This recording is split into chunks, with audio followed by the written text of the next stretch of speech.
Alors, chers internautes, ça se passe toujours comme ça dans votre émission Parcours sur Sarsingam TV. Et au passage aussi, je vous signale que l'émission Parcours peut se faire en français comme en Wolof. Donc, je salue au passage le colonel Mamadou un grand frère à moi, euh, Ali Jaber, ainsi que Ibrahim Diop, un grand frère aussi.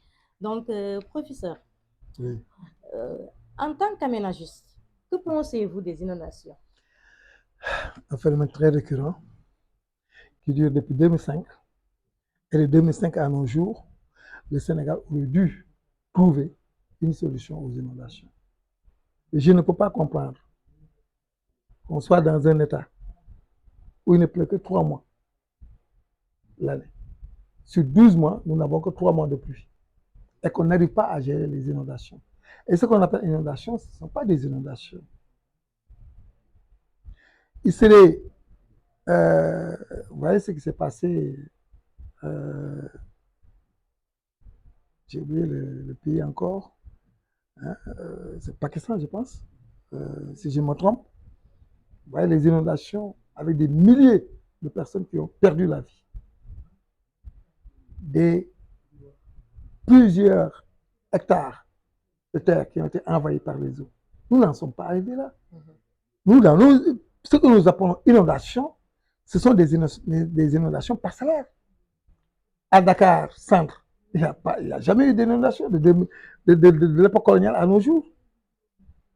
Vous ne verrez pas des inondations à Niaritali ou bien à la Médina. S'il y a ce qu'on appelle inondation, hein, c'est pour juste 1 heure ou 2 heures. Après tout passe à l'égout. L'autre aspect, en dehors de l'aspect climatique, je viens à la géographie de Dakar. Si on admet que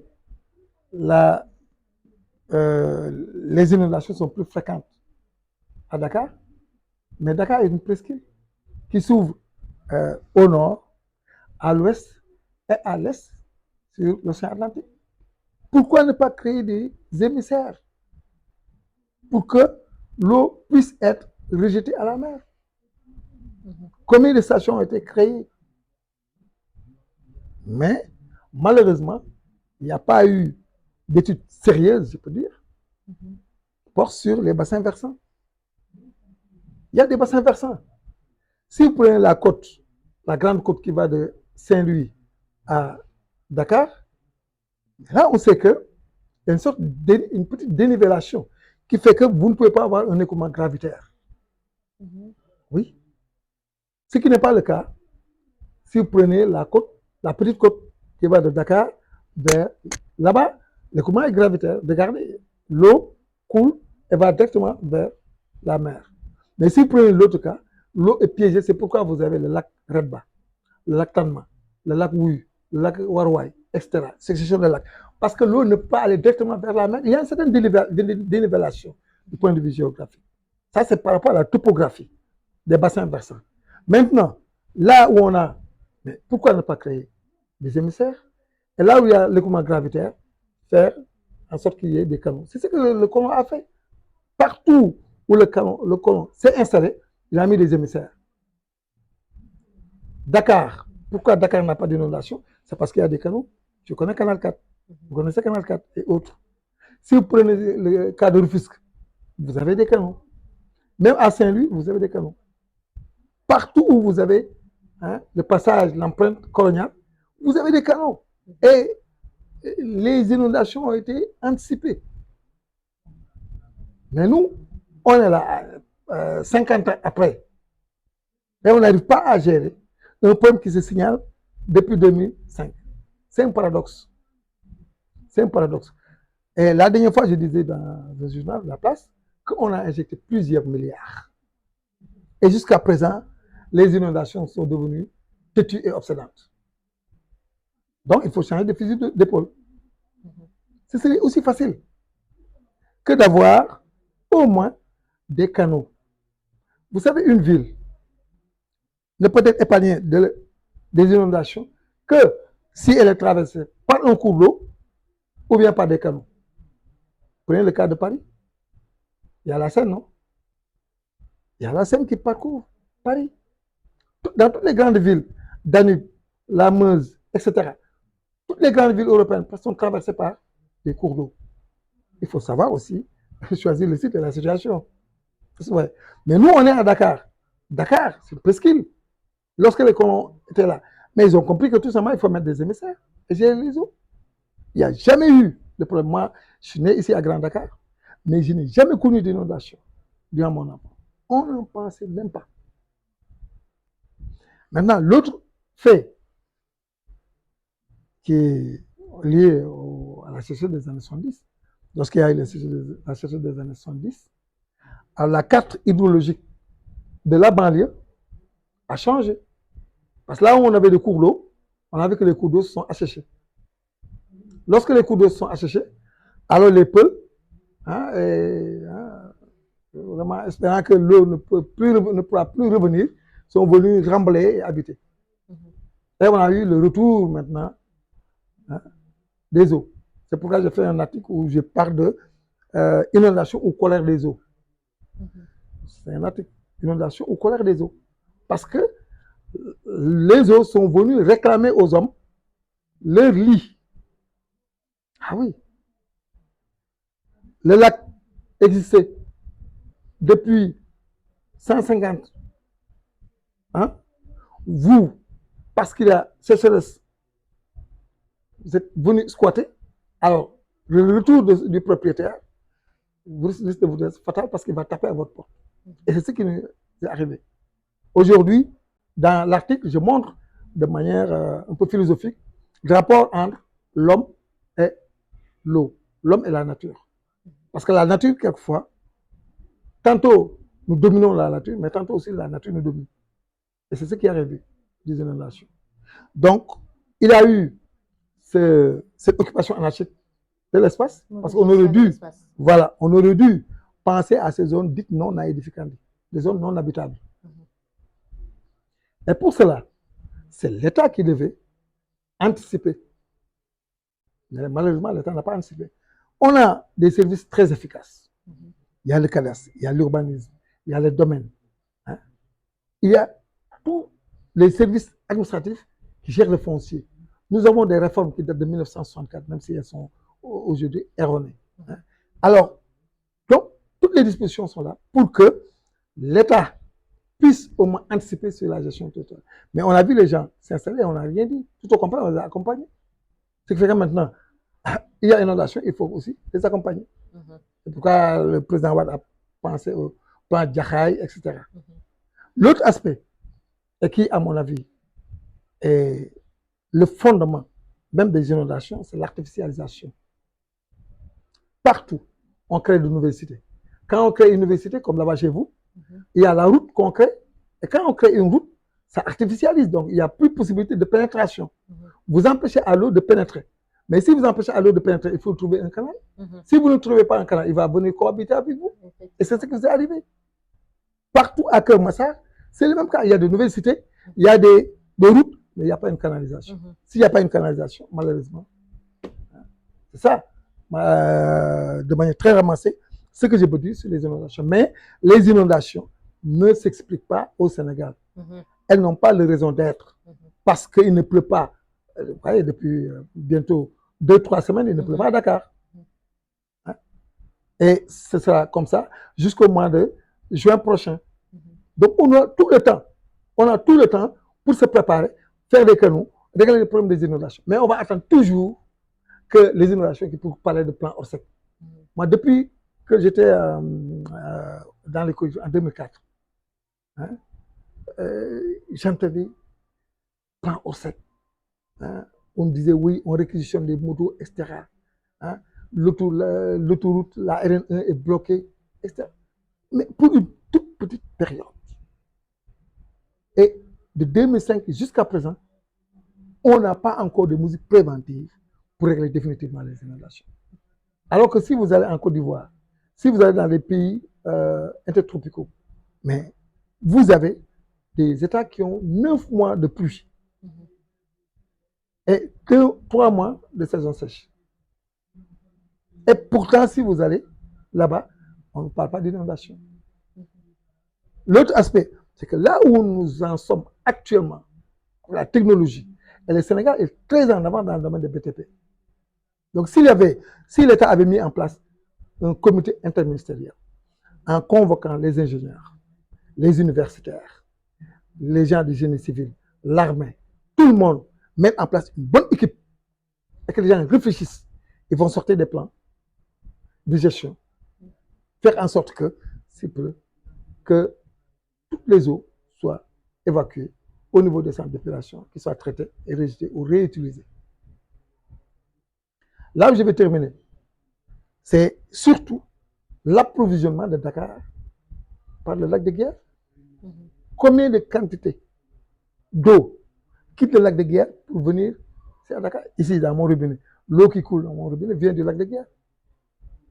Alors que nous avons la nappe de Dakar qui est là. Mais si vous pompez l'eau, vous faites venir du lac de Guiers. Mais l'eau, quand on nous dit que l'eau là est souillée, mais prenez cette eau, vous la traitez et vous l'envoyez aux agriculteurs qui sont au niveau de la zone des Guiers. Si on arrive à désaliniser l'eau de mer, mais on peut quand même épurer l'eau pluviale et l'utiliser. Mais ce qui ne se fait pas. Ce qui fait que, au niveau de la zone de captage, vous voyez ce qui s'est passé. Et pourtant, personne ne veut qu'on en parle. La première source d'inondation, c'est le fait d'obstruer la zone de captage. Avec la construction, la zone de captage, mais on a vraiment joué sur le bassin versant de Dakar. Zone de captage, ça dit son nom. C'est là où on capte et c'est la zone d'infiltration. C'est pourquoi là où j'ai fait mes études là, on l'appelle la roue des puits. Parce que les puits étaient au niveau de ces zones de captage. Mais malheureusement, on a un projet d'approvisionnement qui vient du lac de Guiers, qui s'agit parce que nous, quand on utilise ces eaux-là, on les déverse dans la nappe. La nappe reçoit de l'eau et il y a l'eau de pluie. Même en période de saison sèche, la nappe est toujours chargée à cause des eaux qui viennent du lac de Guiers. Mais si on tirait de notre nappe pour l'utiliser et l'envoyer au niveau de Guiers, là, le débit va être équilibré. Mais pourquoi en saison sèche? Parce qu'on dit que c'est, bon, ça c'est un hydro, qu'il y a la nappe qui supporte le débit en période de saison sèche. Mais si la nappe supporte le débit, alors que vous continuez toujours à approvisionner la nappe, ça devient saturé de manière précoce. Donc, en tout cas, vous avez apporté des solutions concernant les inondations. Donc, professeur, Oui. donc, d'après nos investigations, donc, sans doute, vous avez beaucoup de projets à l'avenir, mais j'en connais un projet autant pour moi. Donc, c'est l'ouverture, vous désirez ouvrir une école de formation professionnelle. Quelles sont vos motivations? Oui, comme je le disais, évidemment, un ancien enseignant, ou bien un enseignant qui vieillit, n'a que deux issues. Faire des publications et laisser ça au public, ou ouvrir une école ou un institut, tout dépend, ou une université. Moi, j'ambitionne aujourd'hui d'ouvrir une université.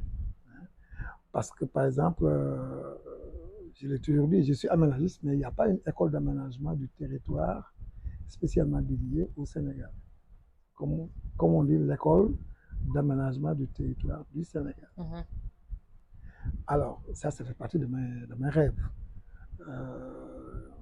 Je vais ouvrir, évidemment, une école de formation dans le domaine de la géomatique, dans le domaine de l'aménagement du territoire, la planification, mais aussi une école qui va former les agents des collectivités territoriales. J'ai déjà un cabinet et mon cabinet fait de la formation. Déjà, j'ai participe au renforcement de capacité des agents des collectivités territoriales. Il y a aussi d'autres projets, hein, comme par exemple l'ouverture de l'école à Sindia, qui est une zone carrefour, parce que mon ambition est de permettre aux jeunes qui habitent dans notre zone de terroir, ceux qui sont de Dias, de Kinyabo, de Sindia, de Bandia, etc., de trouver un centre de formation qui qu'il aurait peut-être cherché à Mbour, à Thiès ou à Dakar. Est-ce que vous voyez? Ça fait partie de mes projets.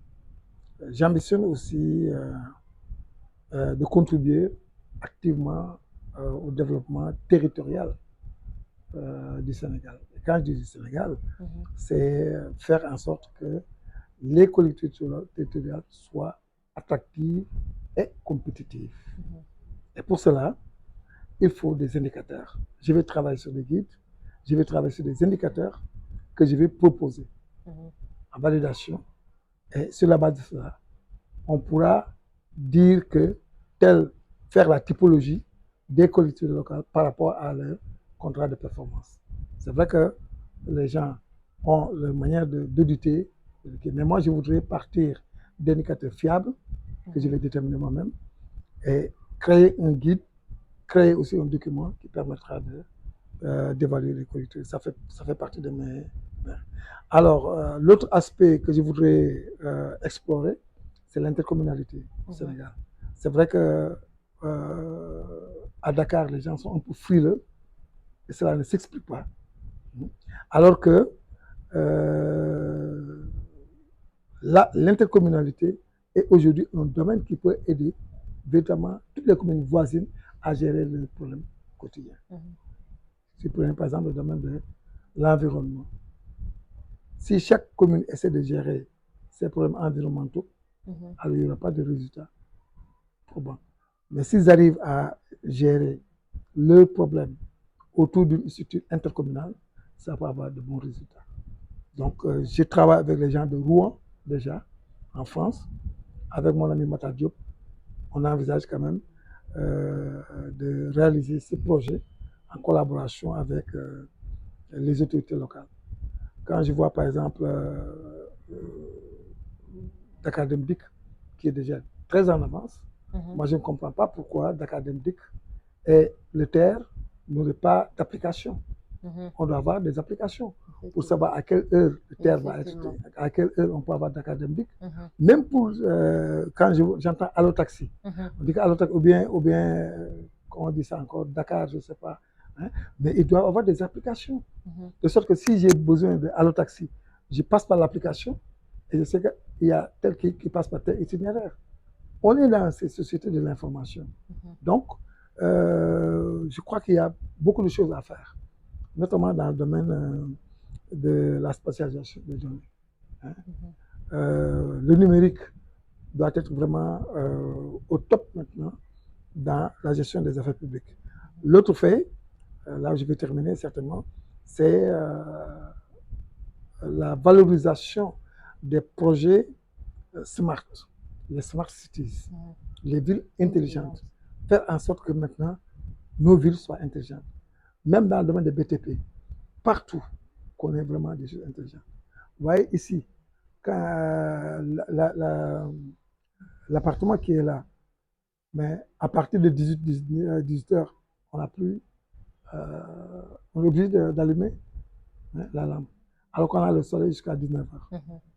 Quelquefois, tu entres dans une maison, les gens allument la lampe, comme par exemple ici, on est obligé d'allumer la lampe à 12 heures, à 8 heures, à 9 heures, le jour, on allume la lampe.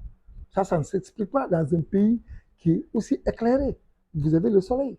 Donc, quand on fait nos constructions, nous devons tenir compte de cela. L'autre fait, c'est que nous perdons beaucoup de chaleur, beaucoup d'énergie. Il y a le soleil qui nous donne de l'énergie. Donc, pour certains qui, quand on va jusqu'à vraiment chercher quelque chose qui va nous réchauffer, hein, nous dire et tout ça, mais on a qu'à réfléchir sur comment capter cette énergie et les utiliser quand on vraiment. Donc, ça, c'est vraiment la smart cities. Moi, j'ai mon frigo, hein, mais comment faire pour que dans ma cuisine ou bien dans mon frigo, que je sache ce qui est là et ce qui manque. Comme ça, en venant, quand je tape, je vois sur mon frigo ce qui manque et tout ça. Ça, c'est vraiment l'intelligence. Si vous prenez maintenant le domaine de la circulation, à 4 heures du matin, tu as le feu qui s'allume au rouge, au moment où il y a un seul véhicule, il y a 2 ou 3 véhicules, alors que dans les autres feux, il n'y a pas de véhicule. Donc, il faut aller vers des feux intelligents. À 4 heures du matin, dans les autres voies, il n'y a rien, mais le feu laisse passer. Tout ça, est aujourd'hui plausible. Moi, je suis dans une ville, Cergy-Pontoise, qui est la ville pilote dans le domaine des Smart Cities, à Paris, en France. Donc, pourquoi ne pas développer tous ces projets-là ici? Et de grâce, vraiment, il faut que, ça c'est un conseil que je donne vraiment à l'État. Vous voyez le cas du BRT. Vraiment, il faut que les gens planifient.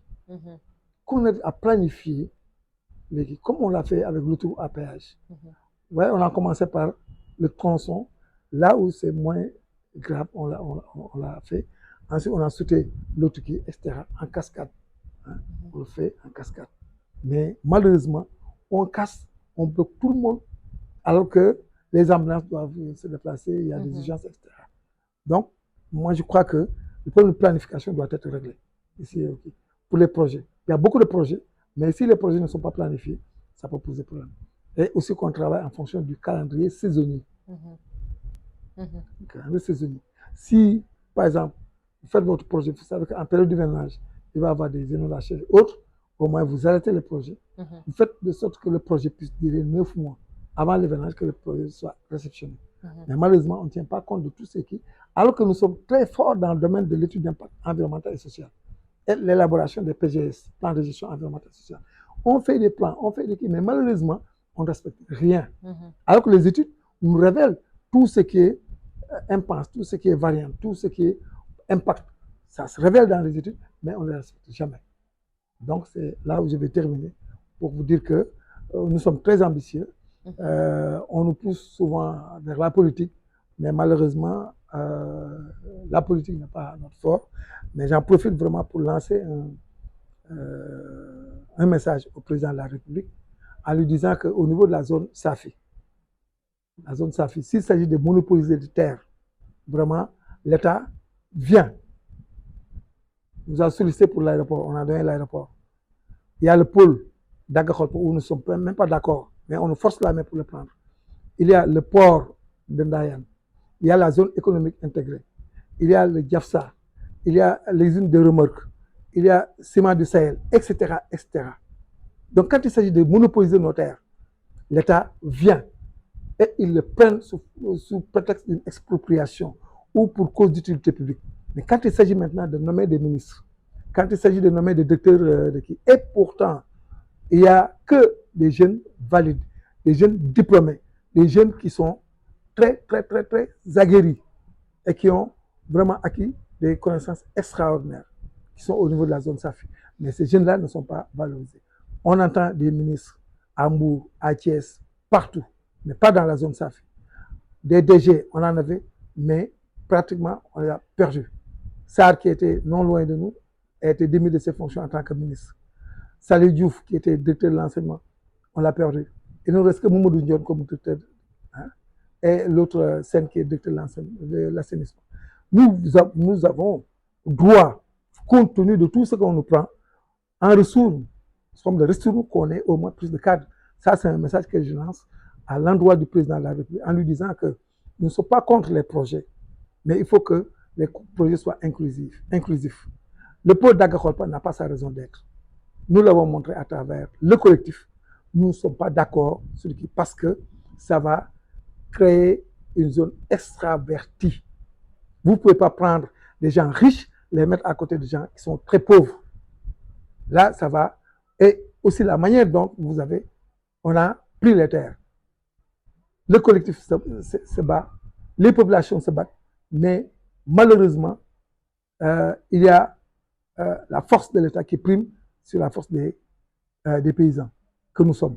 Donc, je lance un cri de cœur et je m'adresse directement à l'État et au ministère et aussi au docteur des pôles que vraiment, tout comme vous avez le droit de venir s'accaparer de nos terres, je pense que c'est ce droit-là qui doit vous, cette volonté-là qui doit vous animer pour que vous pensez aussi à la valorisation des personnes, ressources qui sont au niveau de notre localité. Il y a des gens qui sont ministrables, des gens qui peuvent être des députés, des gens qui peuvent être des directeurs de société, des gens, mais si on, comparaison n'est pas raison, mais si on compare le taux ou le quota de directeurs qu'on trouve au niveau du Fouta et dans la zone Fulbe, mais on n'en a pas ici. Et pourquoi? Cette discrimination. alors que c'est nous qui donnons nos terres. Donc nous lançons solennellement ce cri de cœur. Nous adressons poliment au président de la République, à tous les ministres concernés, pour qu'ils pensent surtout à la zone de Diass, à la zone Safi, pour vraiment participer à la valorisation des connaissances et aussi à la valorisation des ressources humaines. Merci. Merci, professeur. Donc, chers internautes, ça se passe toujours comme ça dans votre émission Parcours sur Sarsingum TV, la chaîne qui guide pour tous. Donc, si vous voulez suivre notre programme ainsi que cette émission, donc vous pouvez les suivre sur nos plateformes Facebook, Twitter, TikTok, Instagram. Donc, encore une fois, merci, professeur. Vos mots de la fin. Mes mots de la fin, c'est vraiment de vous remercier d'abord pour le plateau que vous m'offrez, afin que je puisse me prononcer de vive voix sur les problématiques très actuelles qu'on a abordées durant cette émission. Remercier toute l'équipe qui nous accompagne, le caméraman et la grande maquilleuse Maimouna. Remercier aussi la grande Miette, qui est à la maison et qui est à la tête de tout ça. Remercier vraiment tous les internautes qui suivent l'émission et leur dire à la prochaine fois pour une autre émission. Merci. Donc, merci à toute l'équipe technique, à Maina Coiffure pour la coiffure et le maquillage. Donc, on se donne rendez-vous dans d'autres émissions de Parcours avec d'autres invités. Merci à tous et à la prochaine. Votre émission Parcours.